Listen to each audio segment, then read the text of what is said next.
Señor presidente, señorías, quisiera comenzar mi intervención felicitando a la Guardia Civil de Gran Canaria por la detención de la manada de ilegales que violaron hace pocos días a una mujer. No puedo felicitar, por desgracia, al juez que había puesto en libertad a uno de ellos poco antes por un delito similar. Tampoco puedo felicitar al delegado de Gobierno en Canarias, que los había expulsado de un centro de acogida por su mal comportamiento y no los había subido inmediatamente a un avión para sacarlos de España. Ante la cercanía de la fecha del 8 de marzo, en el que algunos reclaman igualdad para la mujer, aunque otros reclamen privilegios, yo me voy a permitir recordar que no hay mejor feminismo que el cumplimiento, en primer lugar, de la Constitución y las leyes.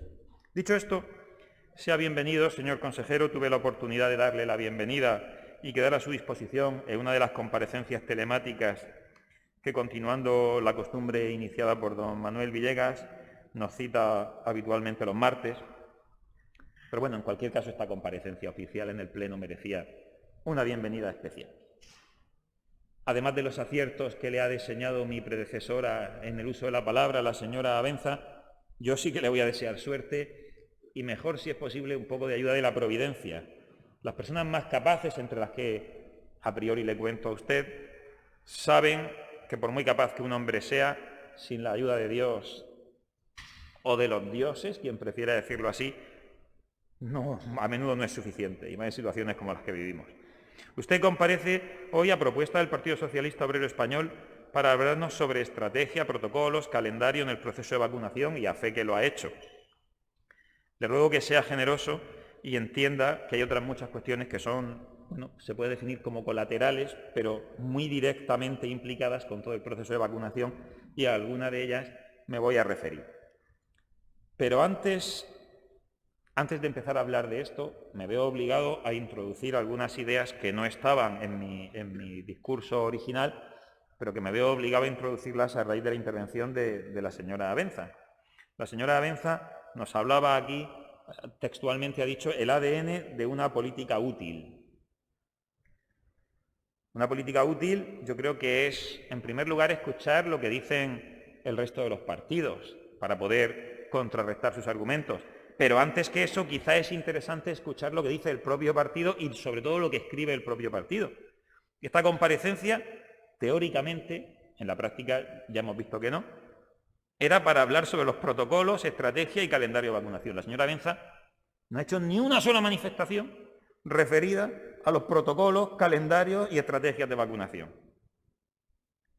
Por tanto, me veo obligado, evidentemente, a hacer alguna de las manifestaciones. No me corresponde a mí, ni me corresponde ni me apetece hoy defender la gestión del Gobierno. Otras personas habrá que puedan hacerlo aquí. Pero, desde luego, hablar de ADN, de una política útil, convocar o instar una comparecencia para hablar de una cosa y cuando posteriormente se sube a la tribuna a tener 15 minutos en las que no se hace mención a un solo argumento en esa dirección, no solo es perder el tiempo propio e irritar a los ciudadanos, irritar y desmotivar a los ciudadanos que nos puedan estar escuchando desde sus casas, que es un poquito más grave porque además hace perder el tiempo a los demás.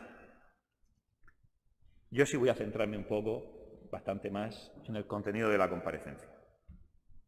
Las últimas medidas anunciadas quiero empezar hablando de algo que nos tiene a todos muy preocupados últimamente, que es la situación del sector de la hostelería, también el turismo. Mientras avanzamos en el proceso de vacunación, y es verdad que las cifras de la pandemia van mejorando, las últimas medidas que se han adoptado, señor consejero, han provocado amargas críticas entre los hosteleros. Y podremos estar más de acuerdo o menos con estas críticas, pero desde luego creo que no podemos negar que al menos un punto de razón sí tienen. Señor consejero, de verdad, me gustaría escucharle sobre esto en su próximo turno. ¿De verdad no somos capaces de idear una forma que haga posible, tal vez no la prosperidad en estas circunstancias, pero al menos sí la supervivencia de tantos pequeños y medianos empresarios del sector hostelero y turístico? Y si la hay, ¿cree que podemos esperar mucho antes de ponerlo en marcha? Mire, hace más de 2 semanas la Asamblea aprobó el dictamen de la Comisión de Reactivación Económica. Este dictamen contenía muchas medidas relacionadas con el COVID, unas de forma directa, otras más referidas a sus consecuencias.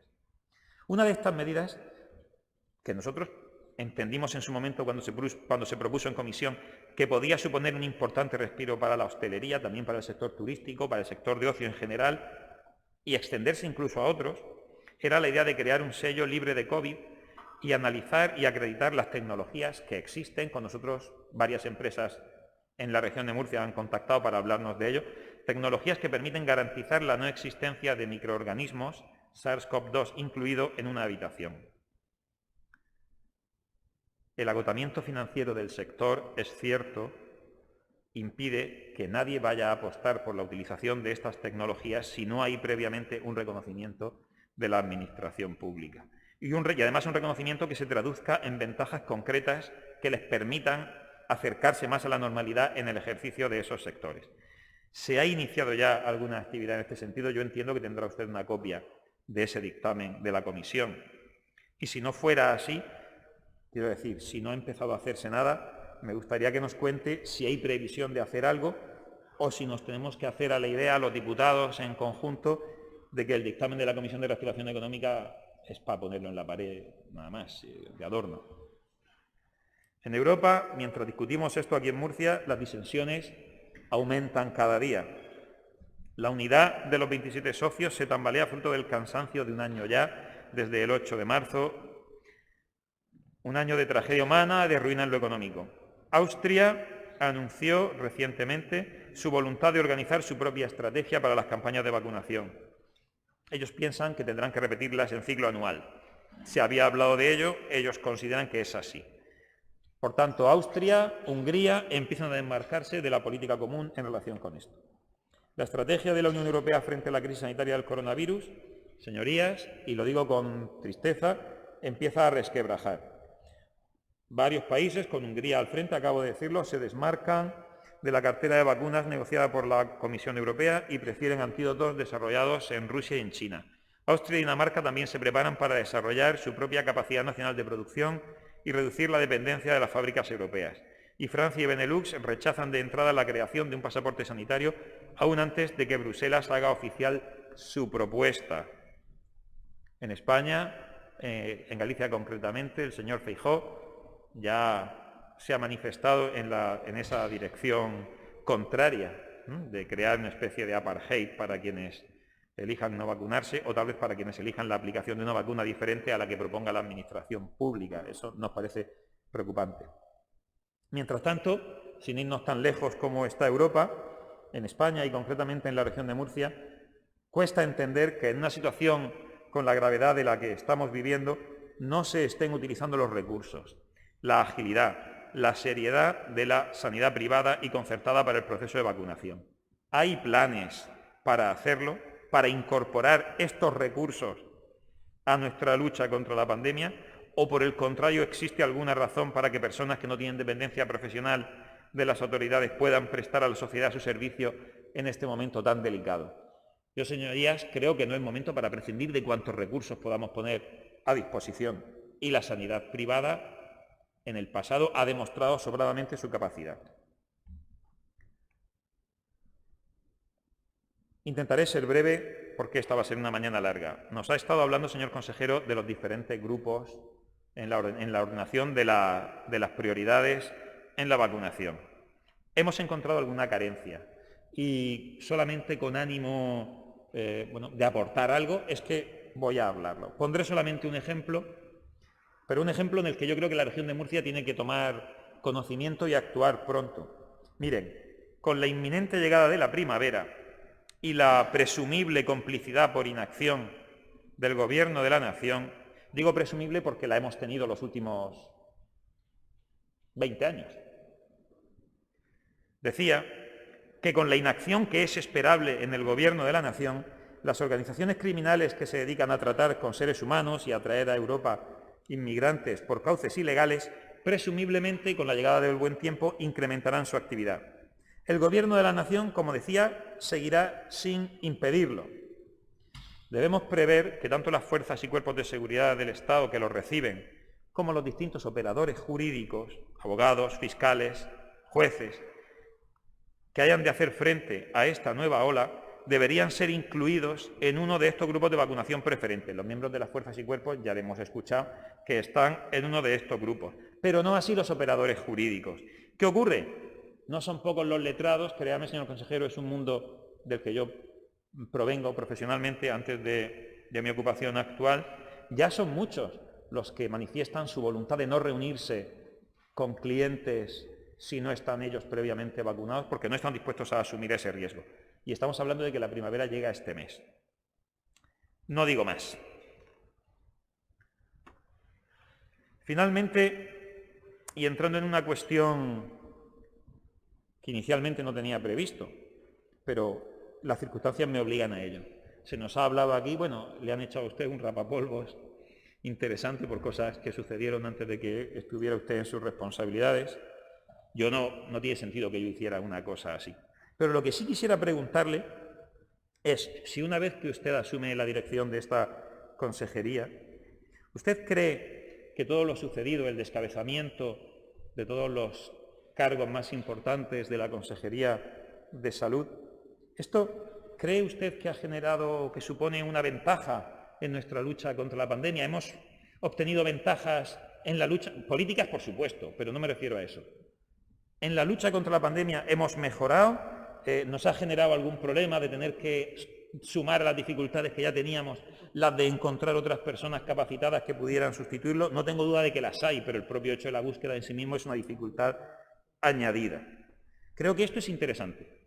Creo que esto es interesante porque a lo mejor hay algún ciudadano en su casa que le preocupa saber si aquí a lo mejor resulta que se le ha estado dando prioridad a los intereses políticos particulares de algún determinado partido o de algún determinado diputado frente a la necesidad del interés público en la lucha contra esta pandemia. Cualquier comentario que nos pueda hacer en este sentido, especialmente si se siente usted esta mañana con ánimo de mojarse un poquito de más, creo que será interesante. Más que nada porque creo que esa respuesta debería orientar nuestra actividad en esta asamblea. En esta asamblea hay demasiada presencia de intereses particulares y en ocasiones se echa demasiado en falta el interés o la preocupación por los intereses colectivos. En ocasiones, señorías, creo que convendrán conmigo, al menos en privado, matamos moscas a cañonazos. Voy a terminar, señor consejero, con una última pregunta. En Alemania nos decía la prensa que esperan que pronto comience la comercialización de pruebas PCR a través de las cadenas Aldi y Lidl. Bueno, yo lo he leído en la prensa, no tengo una confirmación más directa que eso. Si esto fuera así, ¿podríamos plantearnos una estrategia parecida? Es decir, parece razonable, igual que antes hablaba de incorporar la sanidad privada a la lucha contra la pandemia, ¿parece razonable que conforme avanza la pandemia podamos ir incorporando otro tipo de recursos privados, como podría ser este o algunos otros? ¿O por el contrario tenemos que empeñarnos en mantener que todo, absolutamente todo, se haga a través de la administración pública? Ustedes son un gobierno, y cuando digo ustedes me refiero ahora al gobierno, es decir, me refiero también a Ciudadanos, aquí tenemos a la vicepresidente, son un gobierno liberal. Por tanto, entiendo que no en su ADN, en su alma, tendrán precisamente el contar con los recursos privados, el contar con la sociedad civil a la que se supone que le prestamos servicio. Por tanto, y con esto concluyo ya, cualquier manifestación que al respecto nos pueda hacer, creo que también será interesante. He terminado, verán que mi intervención no ha sido de rapapolvos. Yo, en mi inocencia, en mi bisoñez, creía que cuando uno lo convocan para hablar de estrategia de vacunas, uno va a hablar de estrategia de vacunas y en ese sentido me he pronunciado. Le agradeceré mucho las respuestas que pueda darnos en su próxima intervención y lo dicho, mucha suerte, que la de usted será la de todos. Gracias. Gracias. Presidente, señorías, señor consejero, a nosotros personalmente, a nuestro grupo, quiero decir, nos ha agradado su segunda intervención. Suele ocurrir que a menudo la segunda, al contrario que en el cine, es mejor o más interesante que la primera. Para nosotros es interesante sobre todo porque un concepto prevalece en la misma y no tanto por el qué ha dicho, sino más especialmente por cómo lo ha dicho. Mire, hemos encontrado motivos para pensar que el rigor va a ser el principio que va a regir su acción, tal vez debería decir política, pero me niego a decir acción política cuando estoy hablando de un consejero de salud en medio de una pandemia. Creo que prefiero hablar de una gestión, pues no lo sé, técnica a lo mejor, una gestión sanitaria. Mire, personalmente pero por no hablar de mí diré que creo que un buen número de ciudadanos están hartos ya de grandilocuentes oradores que salen a los estrados, no en esta Asamblea solamente, podemos estar hablando de otros muchos parlamentos en España, quizá incluso el Congreso de los Diputados en Madrid, ¿no? Oradores brillantes, grandilocuentes, con buena presencia física en ocasiones, que luego son incapaces de actuar con seriedad, con justicia y con rigor, y que además lo demuestran en cuanto tienen la más mínima oportunidad. No es un consejo, porque no voy a tener la altivez de dar consejos a los grupos parlamentarios, pero al menos una reflexión sí quiero hacer y compartirla tanto con el conjunto de los partidos que hay en la sala. Si se empeñan ustedes en competir con falta de rigor, con grandilocuencia, con palabras que suenan mucho pero que al final no aportan gestión, créanme que vienen hornadas de gente mucho más preparados que ustedes para ese populismo. Yo no iría por ese camino. Yo creo que el camino que todos deberíamos escoger es el camino del rigor y de la gestión, que los ciudadanos ya no se creen, las palabras grandilocuentes. Eso funciona para un poquito de tiempo, pero al final enseguida terminamos descubriendo todos, unos en la tristeza, otros en la desolación, lo que hay detrás de esas palabras huecas. Mire, volviendo a la cuestión de la gestión, efectivamente, tengo que decir que me apetecía mencionar la situación y el servicio que se presta a través del portal Murcia Salud. Preparando este pleno he encontrado que la información allí disponible es mucho más amplia de lo que yo pensaba, y ahí sí aconsejo a todo el mundo que quiera obtener información que acuda. Creo que es un portal que puede ser muy útil para todos. De su segunda intervención, lo único que, no me termina de gustar mucho es que he entendido, creo que con claridad, más por lo que no ha dicho que por lo que ha dicho, que el sector privado en principio no hay planes de que se incorpore a esta lucha. Bueno, a nosotros, sinceramente, nos parece que es un poco un derroche de unos recursos que podrían ser útiles, pero bueno, en principio tiene usted nuestra confianza. Vamos a ver si esto continúa así, ojalá que no llegue a ser necesario.